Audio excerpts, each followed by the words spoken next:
So let's get started right away by talking about the moon. I'll bet that many of you have heard someone say something about the man in the moon. And most likely that's because of the face that you see when you look up into the night sky and look at the moon. It looks like there's a face there. Have you ever seen a face when you look at the moon? Why do you suppose they call it the man in the moon? I'm sure there's plenty of reasons, probably lots of different reasons for lots of different people, right? But maybe it's because the moon looks like a man that's bald. Maybe? What do you think? There are other things that you can see when you look at the moon besides a face.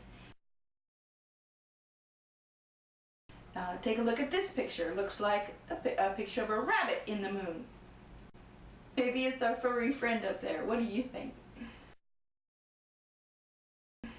You have to remember that most of the things that are in our world, on our planet, and have been seen throughout the universe were named by people a very long time ago, before there were telescopes, microscopes, spaceships, let alone an understanding of how things work.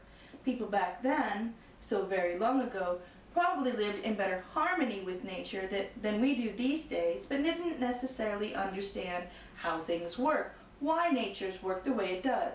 Even gravity, which is something most of you probably know at least a little bit about, wasn't something people understood back then. What they did have was a lot of gods and goddesses, to include several gods that were moon gods, like Thoth, the Egyptian god of magic and wisdom; Sin, the Sumerian god who decides the fate of the dead; and Susaki Yomi, who was a Shinto moon god of the Japanese. And while there were also several sun goddesses, more often when we think of the moon, we think of goddess.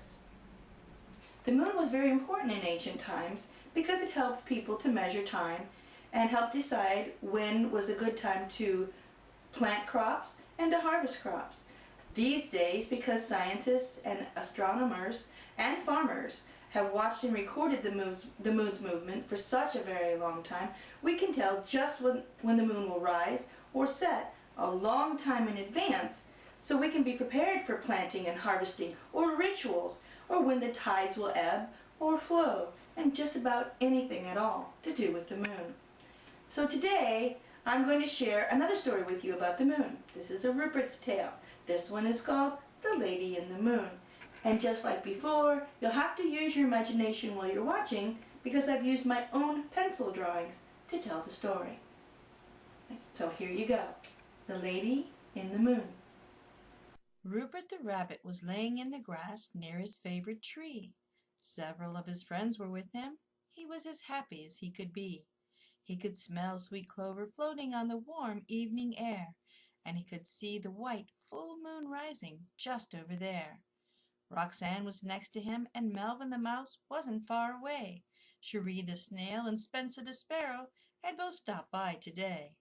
Cherie was between his front paws. He could rest his nose on her shell. Spencer was nestled close too, and was almost asleep, he could tell. The weather was just perfect, and the stars were quite bright. With friends all around him, it was a beautiful night. He was happy to be so high up on the top of this hill. Watching the full moon as it rose gave him a happy thrill. He'd been watching as it rose night after night for some time, and wondered if its changing size had some reason or rhyme. Suddenly he felt all the hair on the back of his neck rise, but when he felt the warm hand on his head, he wasn't surprised. He stayed still for a moment, soaking up her magical essence. He had no doubt at all the rest of his friends could feel her presence. And yet none of them moved at all, there on the top of the hill. Each, like him, probably thought it was best to just sit still. Before too long, though, the lady spoke, and he knew she had read his mind. Her voice sounded much like silvery bells he'd heard once upon a time. "You wondered about the moon, its shape and its size," the lady began. "Perhaps you wonder, too, if it shines just here, or all throughout the land." Spencer lifted his head, saying, "I've flown all over, to and fro, and I can tell you all right now the light shines everywhere you go." Well, I haven't been as many places as you have with your wings, said Cherie the snail, and I don't have eyes to see such wondrous things. But even I can tell many things seem to change with the moonlight. Yes, agreed Roxanne. I can't say why, but I'm sure Cherie is right. Rupert heard Melvin clear his throat as he stepped close to where they were. Perhaps it might be wise, he said, if we all just listened to her. And so they stilled themselves, each filled with a sense of delight, as the lady set herself down among them there that night. There are many things as animals you may not see, she began. You may live the whole of your lives without the need to understand. There are planets out there, she said, pointing, beyond the stars you can see. The one we're on moves in circles, the very earth beneath you and me. Circles, you say? What kind of circles? Spencer wanted to know. The earth moves? Roxanne asked. Can you please tell us why this is so? Oh, yes, the lady replied. All of them do, and so do the stars. All throughout time and space, all of them orbit and move, not just ours. Oh, Rupert heard Cherie moan. It was just a very small sound. That's too much to think about, she said. Way down here, on the ground. That's when the lady picked up the small snail to hold in her hand. That's all right, little friend, she said. You don't have to understand. Rupert wondered about the moon and why it changes size, and so I am here to answer his whens and wheres and whys. As Spencer knows from all his many travels, and Melvin knows too, the land here goes on past what you can imagine, any of you. All the land is called a planet, together with the water and sky. Think of it as round, she suggested. I'm sure you can if you will try.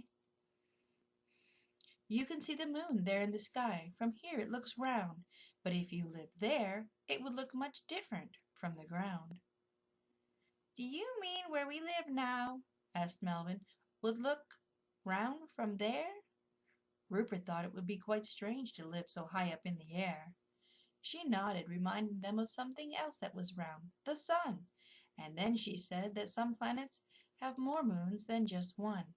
So, said Melvin, thinking hard, if there are all of these round balls up there, then what keeps them from smashing and crashing together in the air?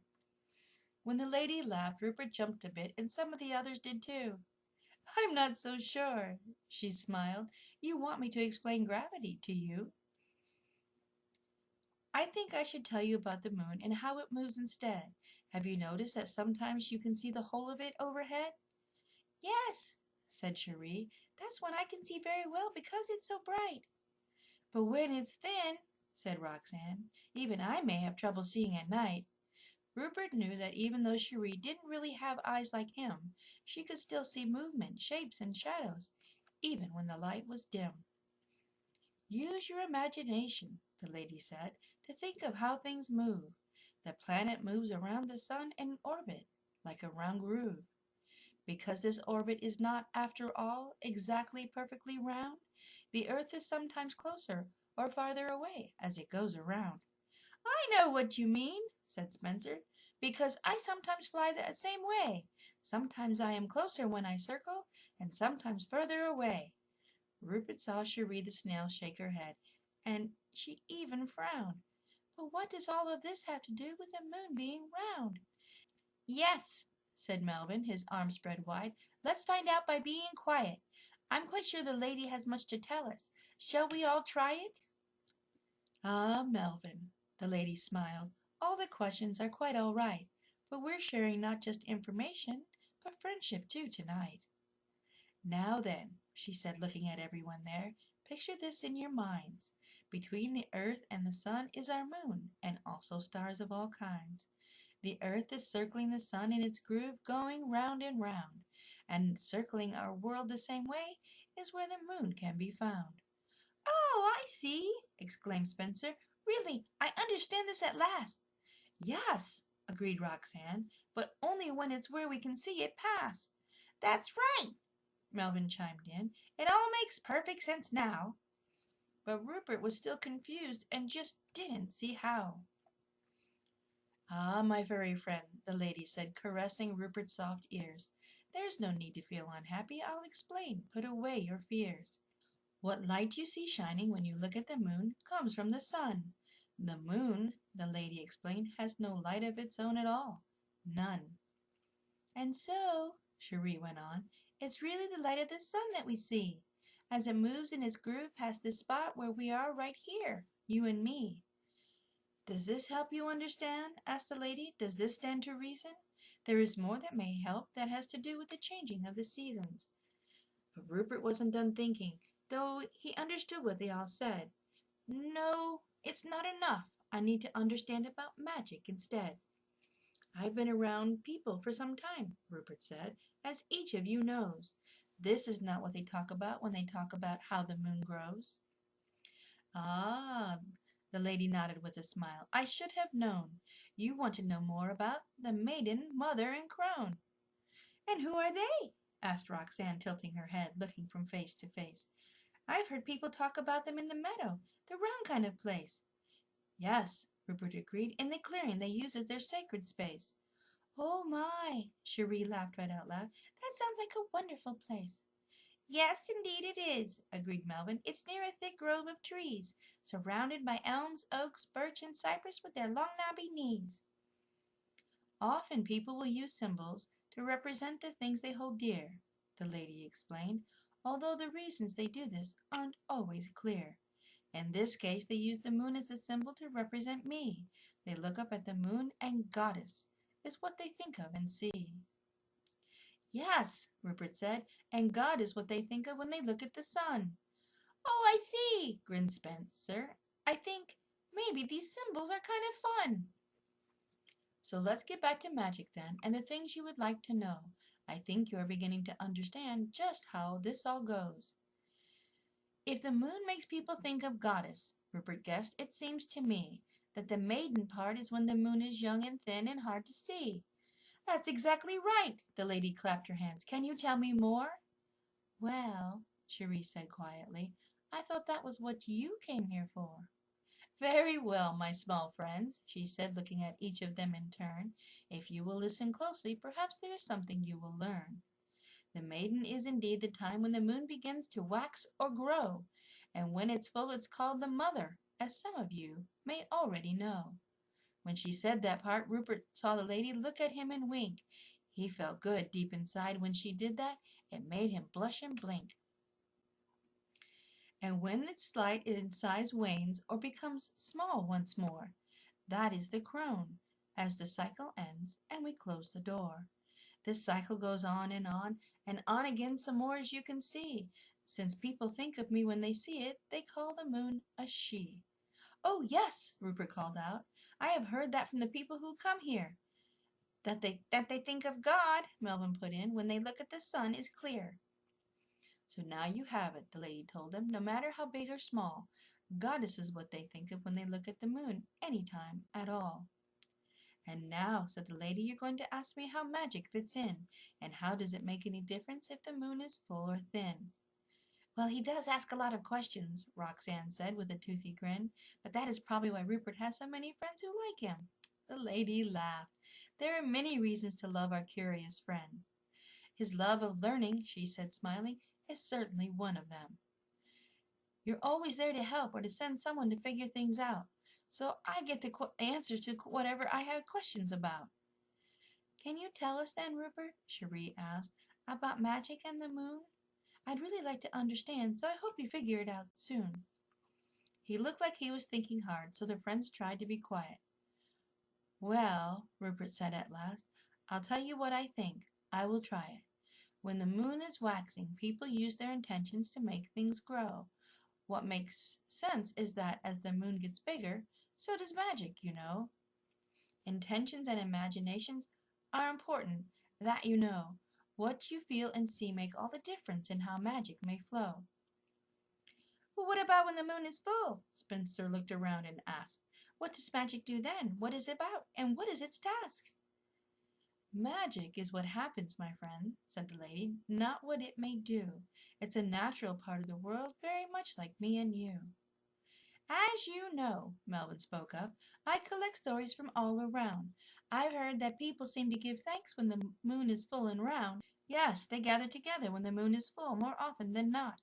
That's the way it seems to me, Rupert said, whether it's cold or it's hot. The more there are gathered together to join in making something real, the lady said, the more that thing will happen, like to help someone heal. All right, Roxanne said. I get it now. The maiden helps things to grow. When the mother shines full, people are thankful for the things they did sow. When the moon wanes, said the lady, or shrinks, that's called the time of the crone. That's when people get rid of the things they no longer want to own. What do you mean by that? Asked Cherie. Do you mean things that are bad? Bad habits, agreed the lady, or maybe things that make them sad. Wow! Exclaimed Spencer. The moon and magic sure can do a lot of things. Maybe I could use them too to give more strength and power to my wings.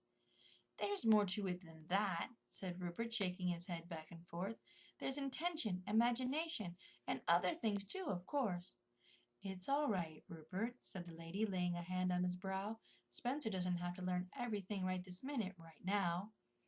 We have all talked about the moon and her many phases tonight, but we'll have plenty of time together, quite a bit. Yes, that's right. What I want to know, said Roxanne, looking up at the moon in the sky, is all about the sun, all the winds and the wheres and even the whys. Rupert felt his heart grow when he looked at the lady and she grinned. He could almost hear her voice say, Here we go all over again. And that's the end. And now I have a song to share with you called The Faces of the Lady. The music for this song was first written by a member of a wonderful pagan band called Spiral Rhythm. I absolutely love Spiral Rhythm. And Kedron Gaia, who's known to most as just plain Kiki, is one of the lead singers, and she writes quite a few of their songs. Some of the other band members also write the songs, but Kiki wrote this one. She wrote both the music and the words, and it's called Look Within. But I've added new words so we can celebrate the faces of the lady in the moon and sing it here. And I want to thank Kiki for letting me use her song so that we can sing this one. Here's how it goes. Dark is the night of the maiden moon, sing to the goddess a growing tune. Bright is the light of the full moon night, give thanks to the mother for all that's right. Healing is the crescent waning in the skies, pray to the crone for she is wise. Maiden mother crone, keep the goddess in your heart, and the god too, for he has his part. So do I will it, so mote it be, reach for the goddess and blessed be. Let's do it again. Dark is the night of the maiden moon, sing to the goddess a growing tune. Bright is the light of the full moon night, give thanks to the mother for all that's right. Healing is the crescent waning in the skies, pray to the crone for she is wise. Maiden mother crone, keep the goddess in your heart, and the god too, for he has his part. So do I will it, so mote it be, reach for the goddess and blessed be. In our next segment, we'll learn more about the gods and goddesses. Blessed be.